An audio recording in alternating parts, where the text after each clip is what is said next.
Hugo, a struggling artist with paint-splattered dreams, saw the ad as a sign. It was a beacon of hope in his otherwise tumultuous life.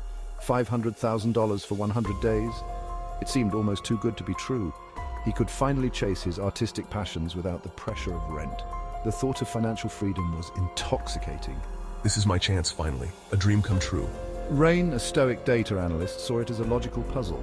Could she hack isolation? The challenge intrigued her, the reward was a bonus, but the real prize was testing her mental fortitude.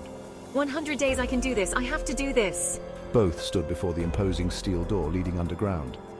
A shed grin flickered. This could be interesting. They were ready for the unknown. The air grew stale as the door slammed shut, sealing them in. The reality of their decision began to sink in. The bunker was surprisingly spacious, a labyrinth of interconnected rooms stocked with supplies. It was a world unto itself. Hugo ran his hand over a shelf stacked with canned goods, feeling the weight of their new reality. A nervous laugh escaping his lips, he tried to mask his anxiety. Well, here we go. No turning back now. Rain, ever pragmatic, began inventorying their resources, meticulously noting every item. Her eyes scanning the room, she felt a sense of control. 100 days. It felt like an eternity and a blink at the same time. 100 days to win our freedom and a fortune. The countdown had begun. The first days were a flurry of activity, a whirlwind of setting up and adjusting to their new reality. Hugo, fueled by nervous energy, tackled the hydroponic garden with a fervor that was almost contagious.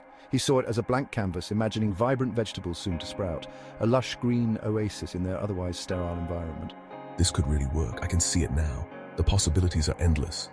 Rain, with quiet efficiency, set up their living quarters and organized their supplies, creating a semblance of order in the chaos. A system was needed, a routine to combat the monotony and keep their minds sharp. They fell into a rhythm, their initial awkwardness giving way to a strange camaraderie, a bond forged in the depths of the earth. Meals were shared, stories exchanged, and slowly, they began to feel like a family.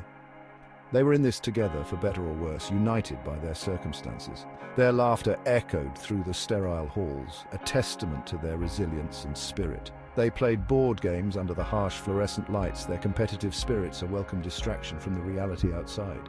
Hugo, ever the artist, sketched their underground world, capturing the quiet moments of their shared existence, the beauty in their struggle. For a while it felt almost normal, almost easy, like they had found a new rhythm.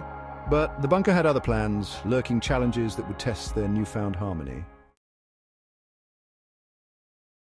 The initial novelty began to wear thin.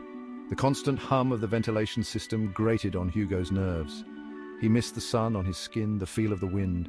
I can't stand this noise anymore. Rainey, used to the solitude of data streams, found herself craving human interaction. Hugo's constant chatter both irritating and comforting. Small disagreements escalated into arguments. You're too rigid, too controlled. And you're flighty and irresponsible. The tension in the bunker was as thick as the recycled air they breathed. They were two sides of the same coin thrown together by fate, yet they needed each other. A truce was struck, a fragile understanding reached. We have to compromise, adapt, if we want to survive this. Yeah, you're right. Let's make it work. They would have to compromise to adapt if they wanted to survive this, both the bunker and each other. But just when the monotony threatened to swallow them whole, a new element was introduced. The days had begun to blur together, each one indistinguishable from the last, until something unexpected happened.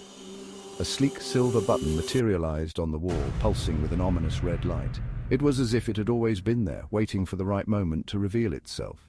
The rules were simple, delivered via a robotic voice. Every day within a 60-second window, one of them had to press the button.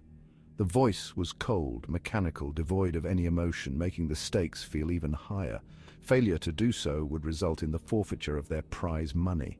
The thought of losing everything they had worked for was unbearable, their $500,000 dream up in smoke, all because of a button. The very idea seemed absurd, yet it was their reality. The pressure was on. Every tick of the clock became a hammer blow to their sanity. The seconds seemed to stretch into eternity, each one a reminder of the looming deadline.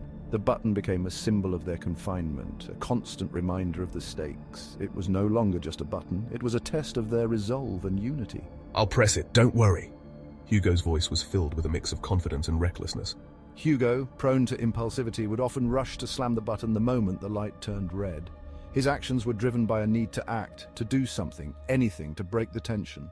We need a schedule, Hugo. We have to alternate, it's the only way. Rain's voice was calm but firm, trying to bring order to the chaos. Rain, a stickler for order, devised a schedule, alternating who would press the button each day. It was a plan born out of necessity, a way to ensure they all shared the burden equally. The button, a seemingly insignificant addition, had irrevocably changed the game. It was a constant presence, a reminder that their fate was tied to this small, glowing object. The stakes had never been higher and the pressure never more intense.